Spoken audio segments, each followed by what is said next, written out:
Good day mga kachings, another day, another blessing na sa tanan. So maghimo ta karon og choco chips cookies. So let's go.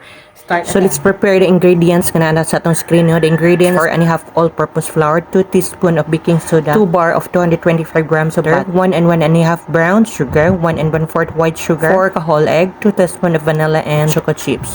So let's start no. So akong butter ako na siyang gikuha from the ref. So from the ref ako sa nang gipahumok ang atong butter before nako gi-slice. And the first natong procedure is we have to beat the butter na mahimo siya, mo-melt siya into mura na siya kanang palaman nga muhumok na gyud siya sa atong butter. So atong i-check, atong tan-awon later after ana nga maabot na siya sa point nga mura na siya pang spread na to sa atong slice bread or inana di pa na siya pwede.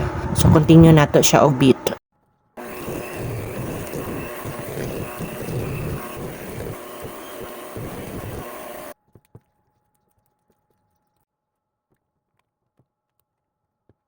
So mo ni ang point natong gipaabot no nga maabot ina nga point sa atong so iset aside sana nato we will mix all-purpose flour and the baking soda. Sure nato isala ang atong baking soda and the all-purpose flour kay ang soda once maapil na to tibok pait man guna siya, so make it sure nga ato gina siyang isala. So after mixing the two dry ingredients ako na sang giapil na ko di ang akong choco chips cookies. So depende sa inyo kung unsa pa i-add on ninyo nga mga mixture. You can add on nuts, sliced almonds or raisin or any depende sa inyong gusto no nga ibutang. So i-mix na nato ang white sugar and brown sugar, and then next is the egg and the vanilla. Then after mixing the vanilla, kung ma-well combine na gito sila ng ingredients, ibutang na sad na to dry ingredients nga katong soda and all-purpose flour, and then mix it until well combined.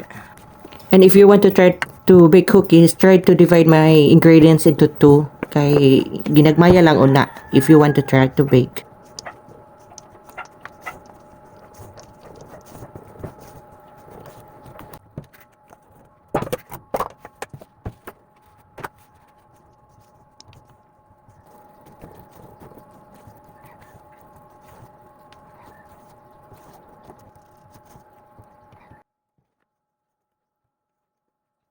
So then natag mixing na so ato ni siya i-ready butang na to sa tong ref 1 to 2 hours na to ibutang kay aron ini pag mold na to gahi siya no di siya humok no. Ato na siya gi-cover cling wrap no, then sa chiller na to siya ibutang.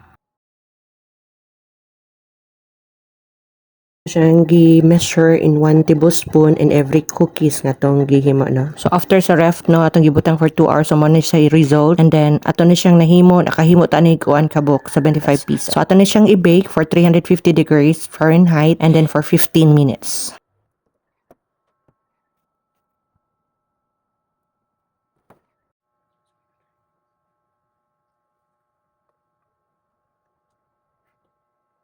Cookies nga itong nahimo no, so based sa atong measure atong gihimo kanina, and this is it atong nahimo.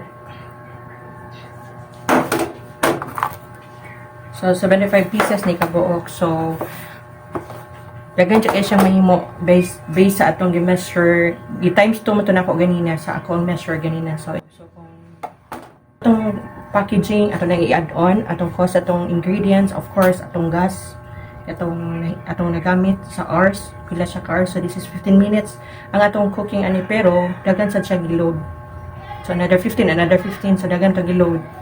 So we have to add on also for our labor no, dapat na tay labor sa atong self and the packaging itself also. So this is it, we're done with our simple cookies. Thank you so much for watching and God bless.